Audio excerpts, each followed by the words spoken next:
Hello, I'm Burt Lancaster. The Second World War ended in Europe in May of 1945, but the war in the Far East raged on. At their conference in Yalta in February of 1945, the Big Three signed a secret document regarding the Protocol of Japan, which said, among other things, that the Soviets would enter the war against Japan 2 to 3 months after the fighting ended in Europe. And so they did.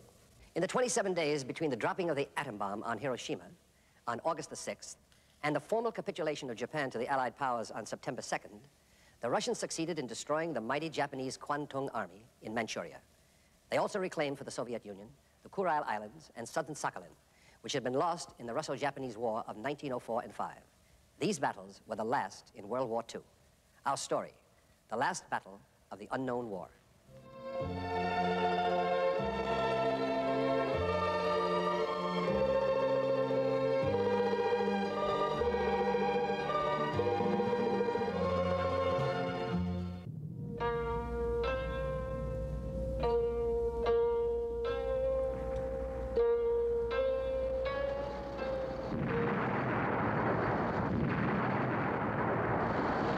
German tanks on the Volga in the summer of 1942, less than an hour away from Stalingrad. Thus far, the Germans were proud of their achievements at Stalingrad. They hoped to impress Japan's ambassador in Berlin with them.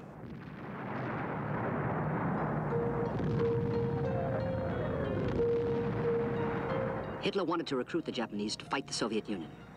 The Japanese were polite, but the answer was non-committal.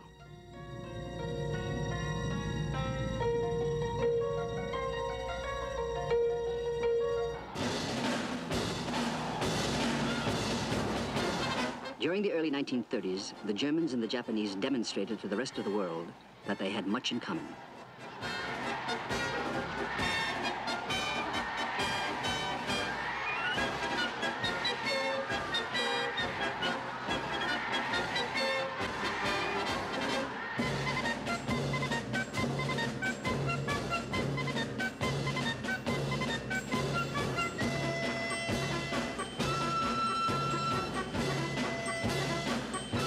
For these two totalitarian nations, there seemed something sacred in the numbers of the mob.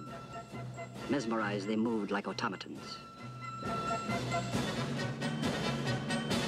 Highly industrialized, determinedly imperialistic, thoroughly disciplined, Japan and Germany armed themselves at top speed.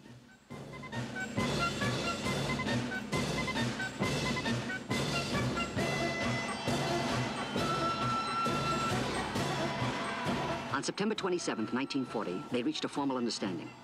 Japan joining the Axis powers.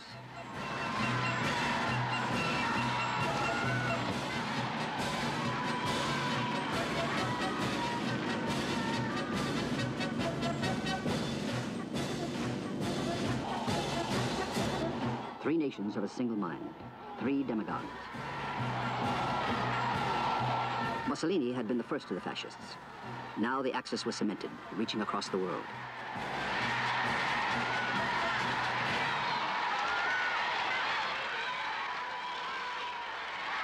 Reaching deliberately to the most impressionable.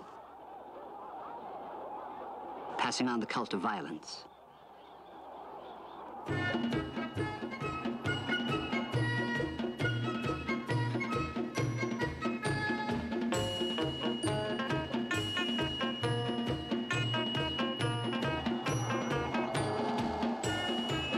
Until it became ritualized.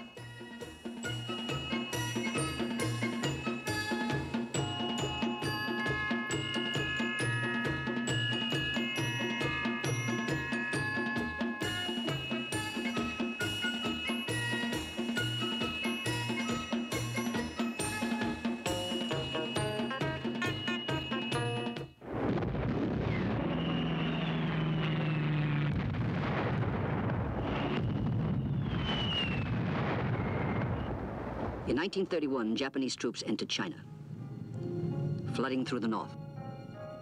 There in Manchuria, they set up the puppet state of Manchukuo.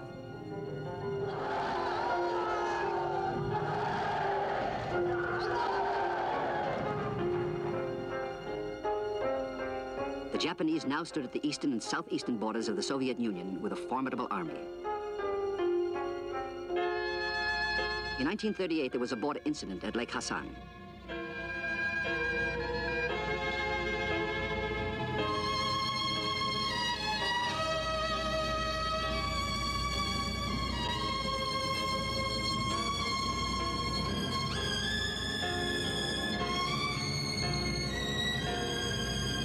following year, the Japanese tried a sharper test at Lake Kalgin-Gol in Mongolia.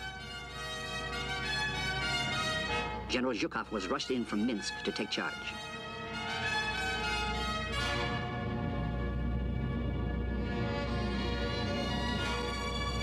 In alliance with the Soviets were troops of the Mongolian People's Republic. Zhukov punished the Japanese severely in a brief but bloody engagement.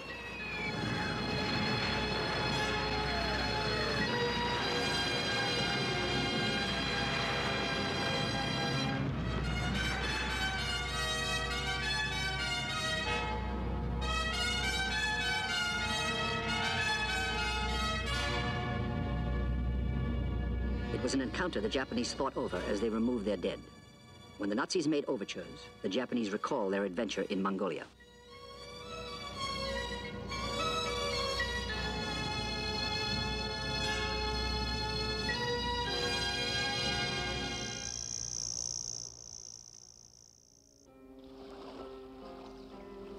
The border stayed quiet, but the Soviets increased their far eastern divisions to 45.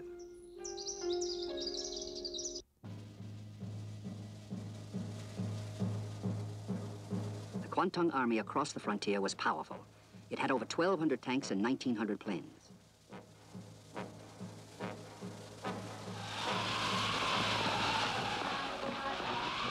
The intention of these specialized troops bothered the Soviets.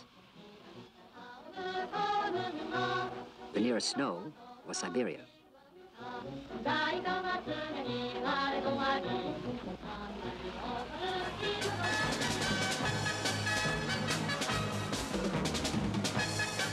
The Japanese Air Force had demonstrated its effectiveness over the cities of China.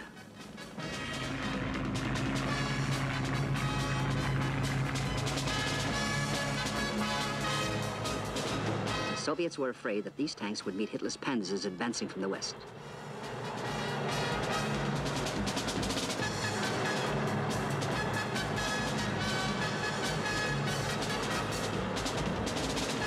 After the United States, the Japanese had the most powerful fleet in the Pacific, and it was at home in northern waters.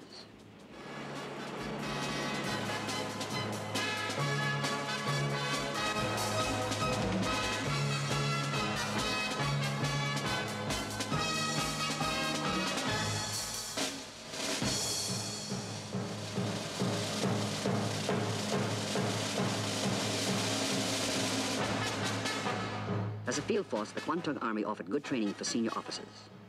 These included Tojo and Umertsu, who later signed the surrender to General MacArthur. The Kwantung Army's designs on Soviet territory seemed ambitious.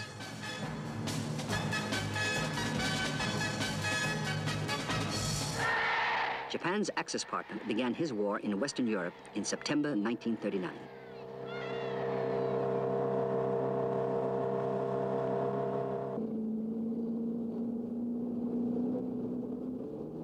In April 1941, Japan's Minister of Foreign Affairs arrived in Moscow. The Germans were already masters of Western Europe.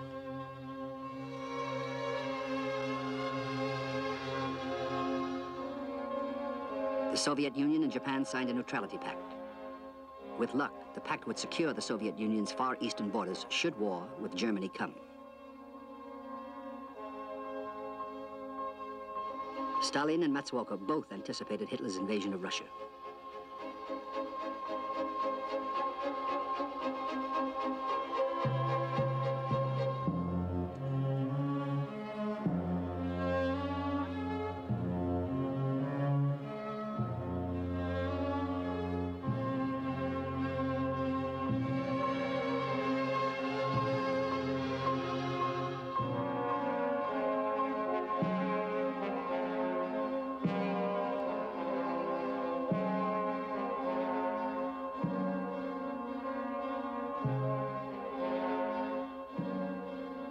Stalin made much of Matsuoka, the Japanese minister. Later, Stalin bade Matsuoka farewell at the railroad station, in person, something he'd never done before. It was an uneasy relationship. Among the Kuril Islands, strung between Japan and the Soviet Union, the Japanese began to stop Soviet ships, and even, the Soviets claimed, to sink some.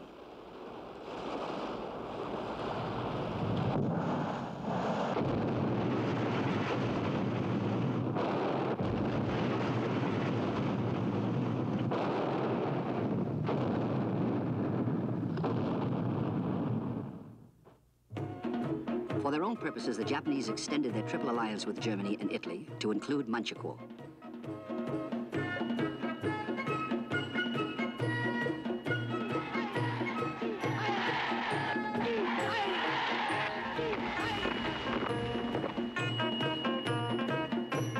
They encouraged anti-Soviet demonstrations, recruiting former officers of the Tsar's army.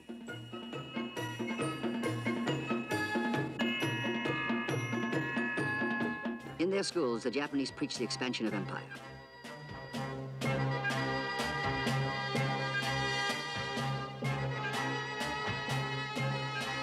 The Japanese sphere of influence would extend to the Urals.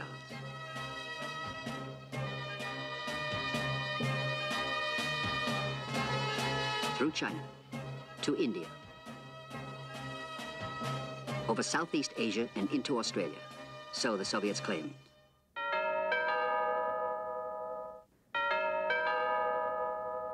On November 7th, 1941, Stalin reviewed the first wartime parade in Red Square. The soldiers marched straight to the front.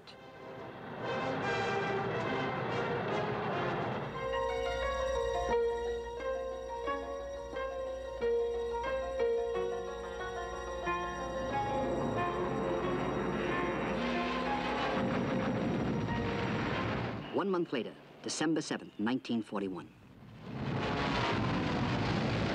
Seeing the newsreels, Soviet moviegoers were outraged. I ask that the Congress declare that since the unprovoked and dastardly attack by Japan on Sunday, December 7th, 1941, a state of war has existed between the United States and the Japanese Empire.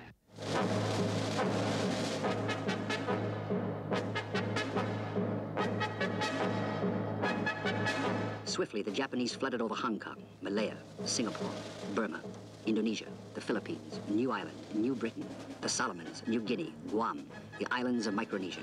Their control extended over 150 million people.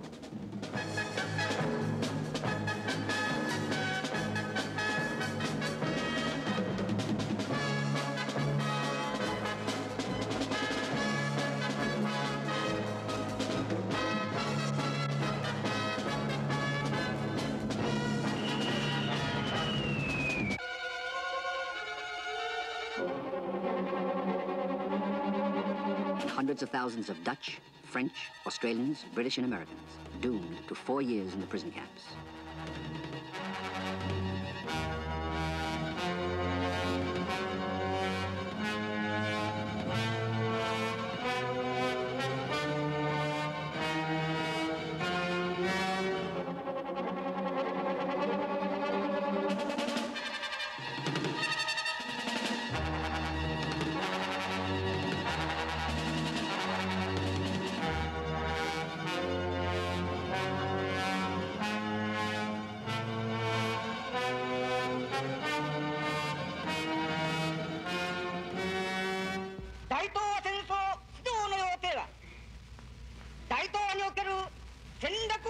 Tojo, the Japanese prime minister, preached closer cooperation with Germany and Italy. In spite of Japan's successes over the United States, Tojo warned the war would be a long one.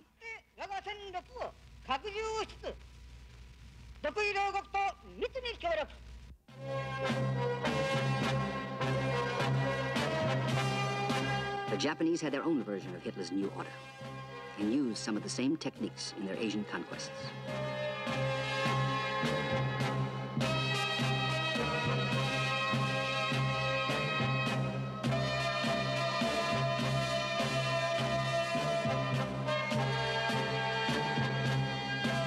Wholesale slaughter, torture, degradation.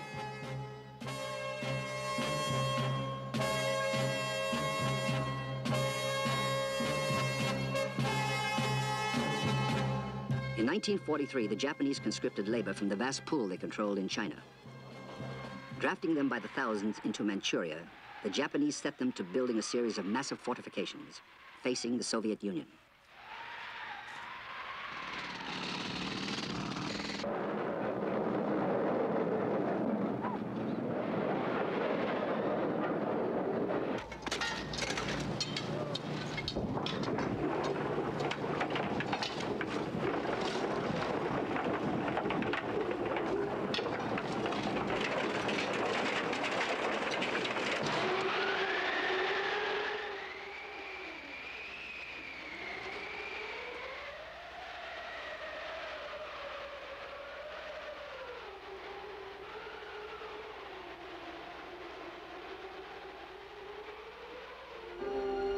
A new commander was appointed to head the Kwantung Army, General Yamada, a veteran.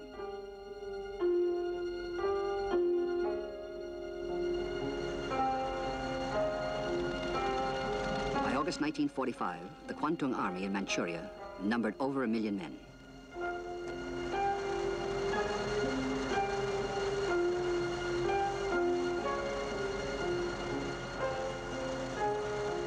After the defeat of Hitler, the Allies held their last summit meeting at Potsdam, near Berlin. It was very different from all its predecessors. The great common enemy had been vanquished. The concerns were for the power structure of the post-war world.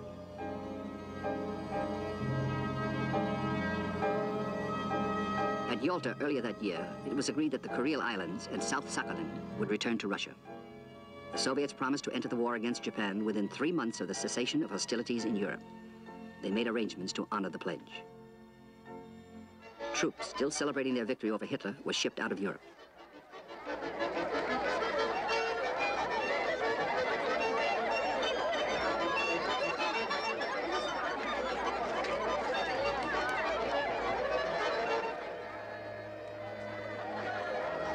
Men, equipment, masses of them, trundled 8,000 miles into the strange lands of the Soviet Far East.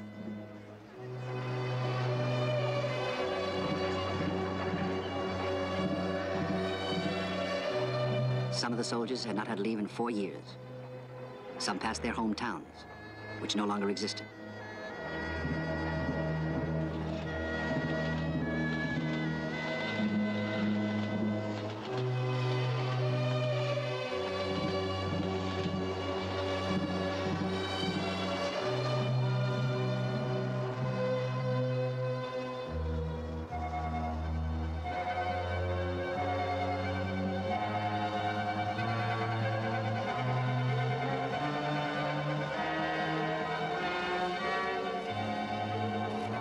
Transportation was waiting for them, shipped in from the United States.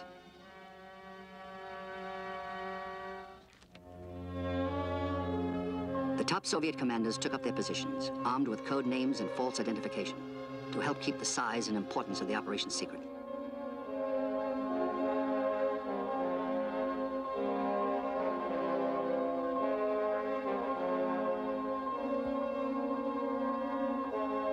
Marshal Vasilevsky, Marshal Meretskov, Marshal Malinovsky.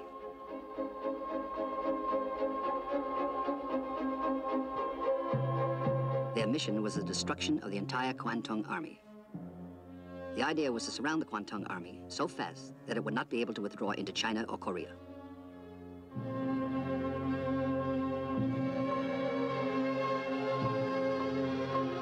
The plan was Vasilevsky's. They didn't take long to agree.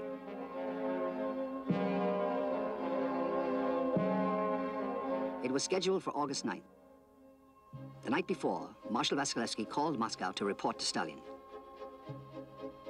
But the Generalissimo, confident of his armies, was not to be disturbed. He was watching a favorite movie given him by President Roosevelt.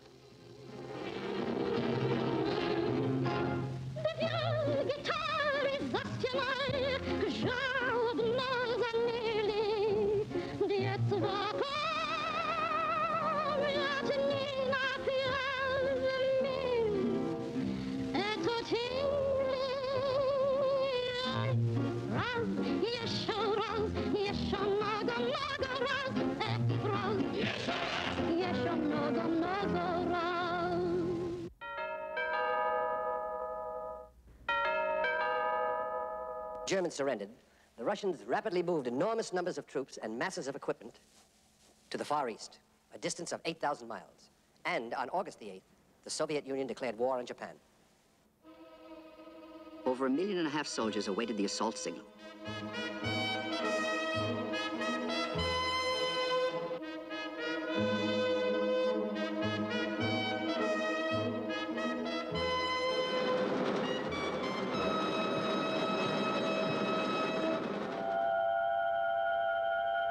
One wing was the first Far Eastern Front under Marshal Meretskov.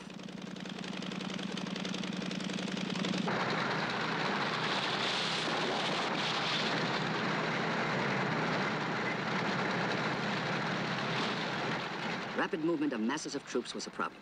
There were no roads, and the country was covered with a thick tangle of brush.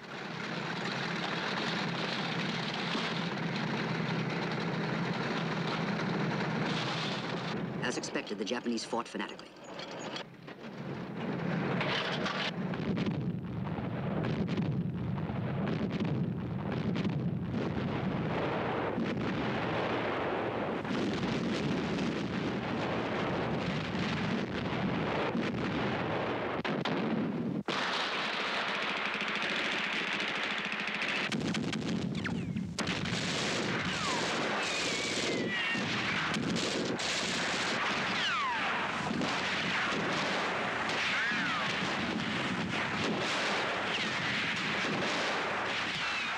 The encounter battle was a slow, grinding struggle for the Soviets. Unluckily for the Japanese, the Red Army had long since perfected its artillery techniques. The effect was awesome.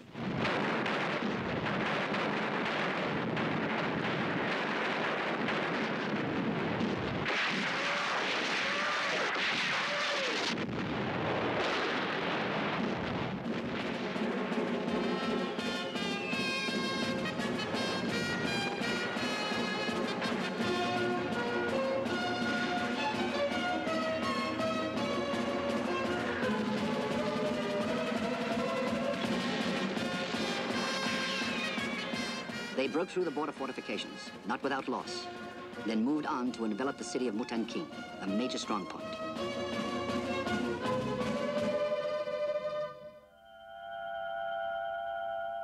The Second Far Eastern Front was commanded by General Maxim Porkayev.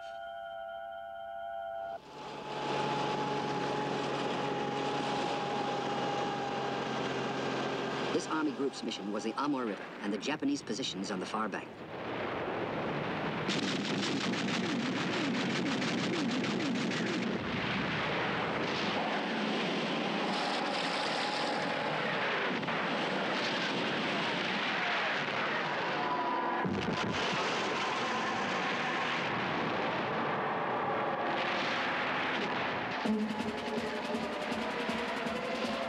As the Japanese pulled back, they demolished what few bridges there were over the network of rivers.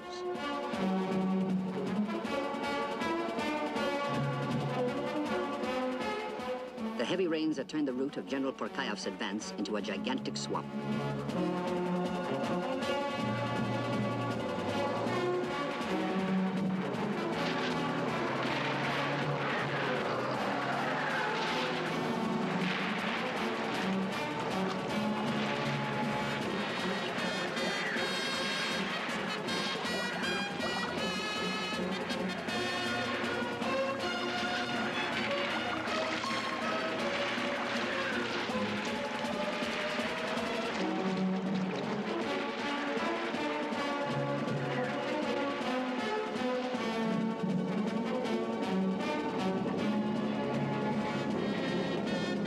The maze of water was so complex that most of the Soviet attacks were amphibious, supported by the Amur flotilla, a pocket navy.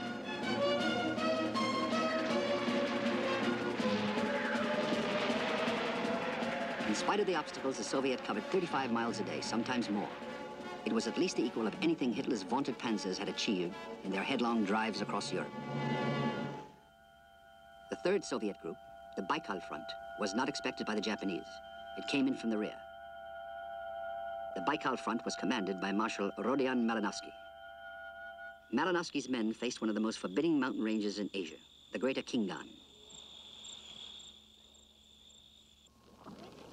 Their mission was to cross the Khingan with all their equipment and overrun the Manchurian plain.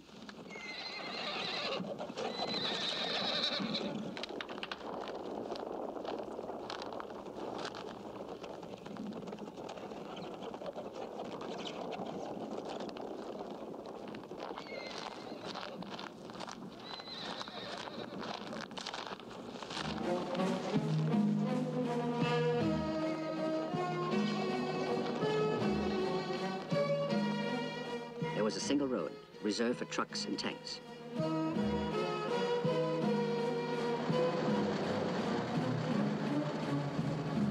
The artillery and its ammunition had to be hauled by hand.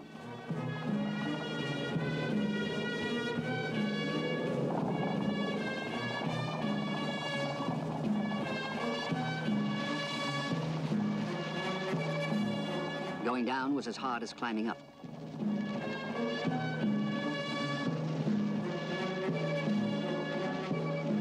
It took 3 days for the leading Soviet elements to cross and fall upon the astonished Japanese.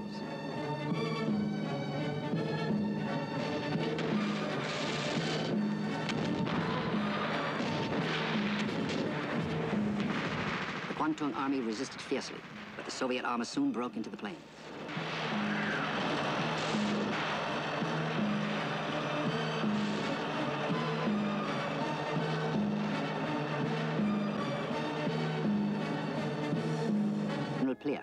Known as the Red Cossack.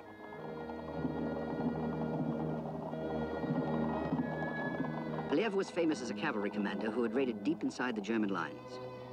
His mission was to march with Marshal Choibalsan's allied Mongolian cavalry unit across the parched earth of the Gobi Desert.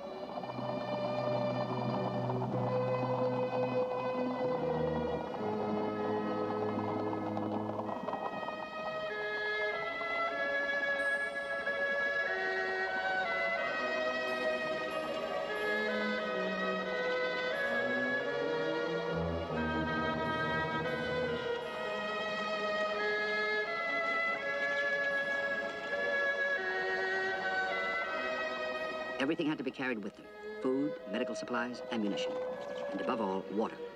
Enough water for animals, machines, and 60,000 men.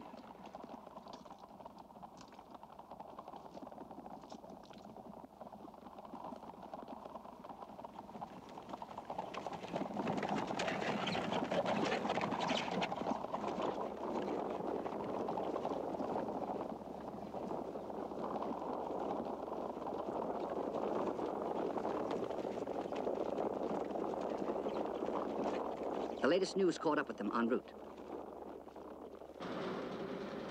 Pravda reported that the Japanese in Manchuria intended to fight even after the emperor surrendered. The Soviet princes met, but the Japanese did not give in. The Red Army had developed an extensive repertoire of techniques and used most of them in its campaign against the Kwantung Army. Mobile armored columns, parachute drops ahead of the advance, massed artillery. It even ran its heavy tanks along the railroad tracks. It could muster overwhelming force against the Japanese wherever and whenever it chose.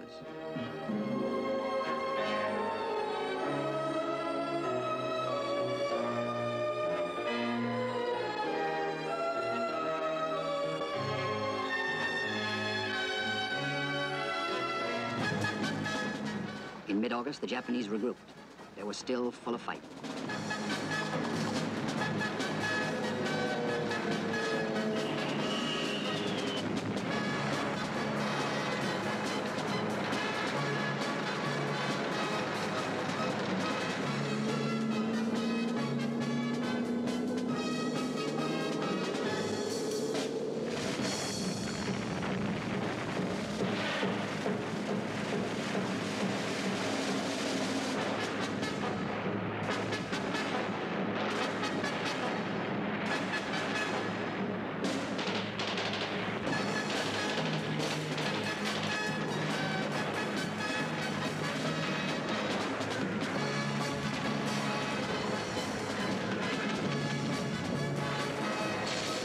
It was no easy victory for the Red Army.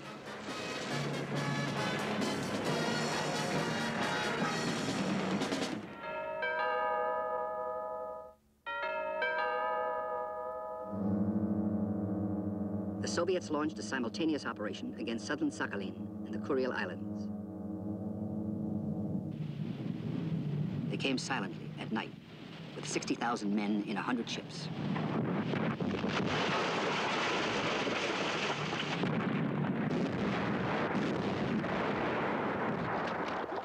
The ensuing battles were savage and lasted for 3 long weeks.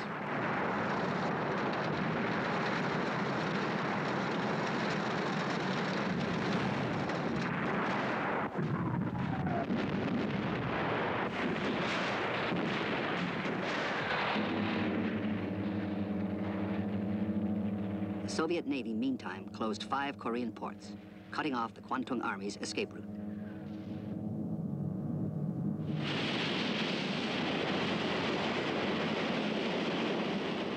The Navy put its Marines right on the piers, 10,000 of them.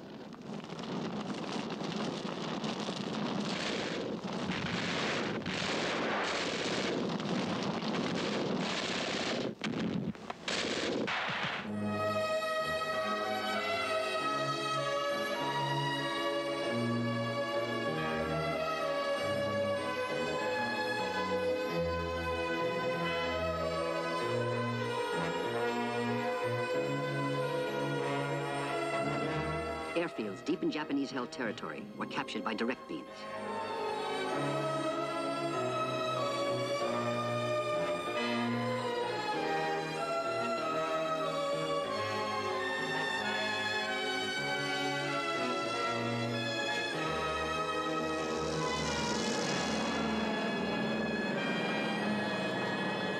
With fighter escorts, airborne troops were simply landed right on the fields, taking them almost before the defenses could report an attack.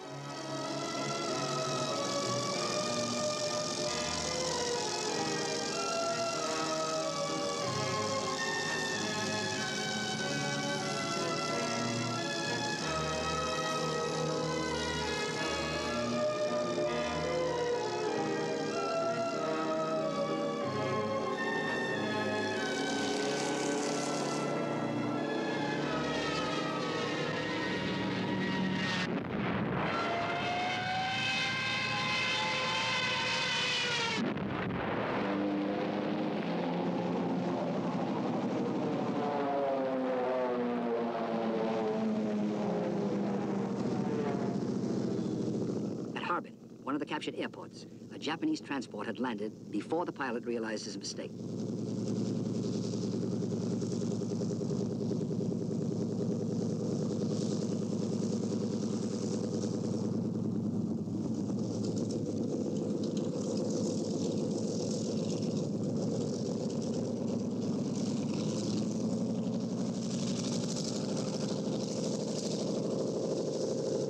When the plane was finally brought to a halt, the door opened on none other than the Emperor of Manchukuo, Henry Puyi.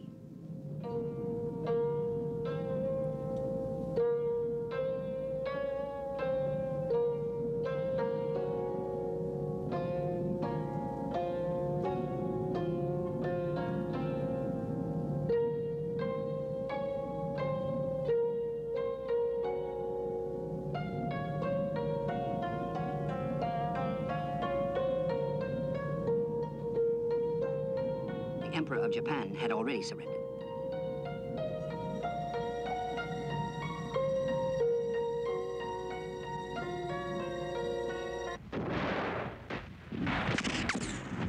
Some fanatical Japanese took off their uniforms, continuing to snipe at the Soviets. One by one, they were subdued.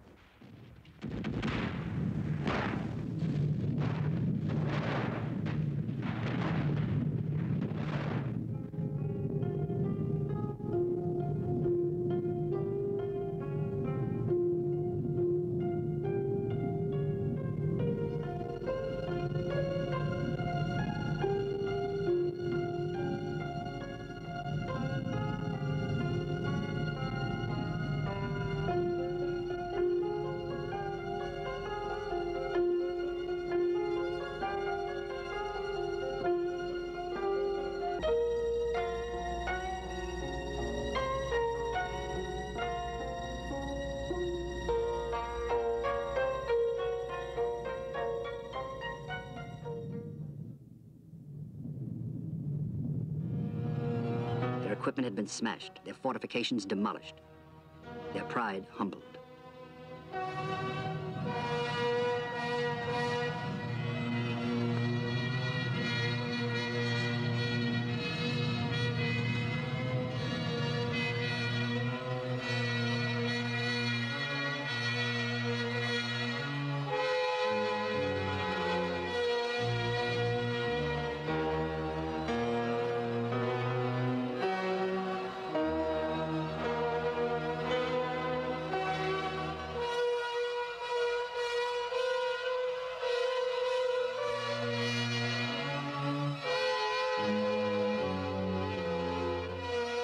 By the time it capitulated on September 3rd, the Kwantung Army had lost 700,000 men killed, wounded, or taken prisoner.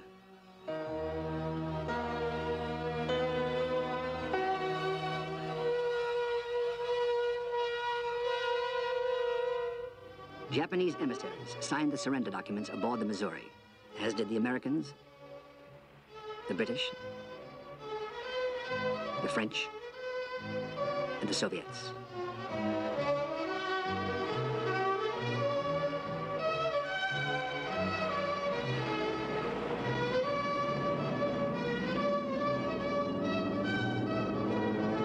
The Soviets had liberated many Allied POWs.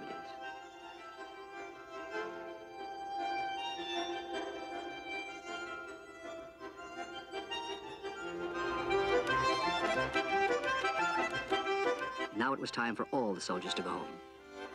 American, British, French, Australian, Russian.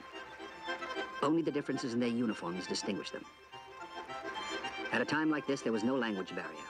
The relief was universal.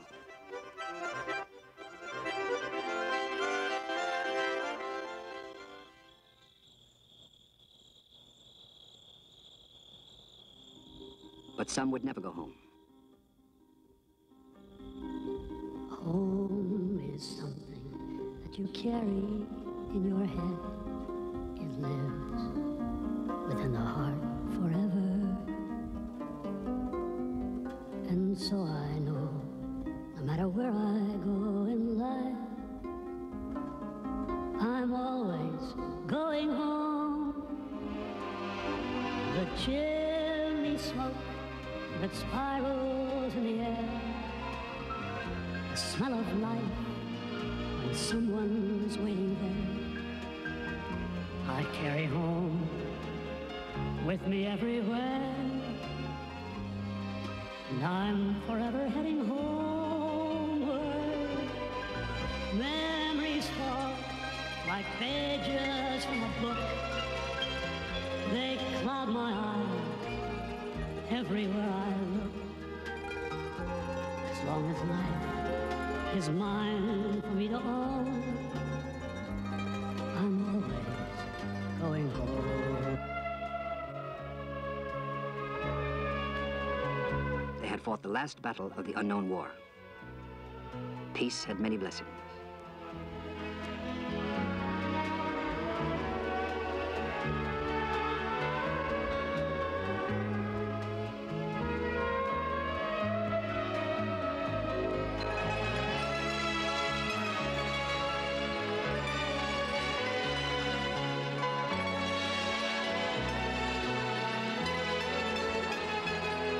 And so I know, no matter where I go,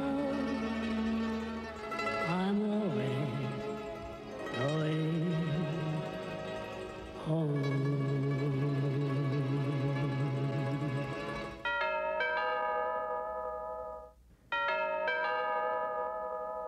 Our final story, a soldier of the unknown war.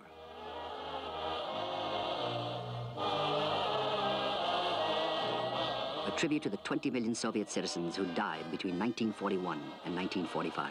It was made by Roman Karman, greatest of Russian film documentarians, who thought it was the most significant project of his life. When it was finished, Roman Karman died.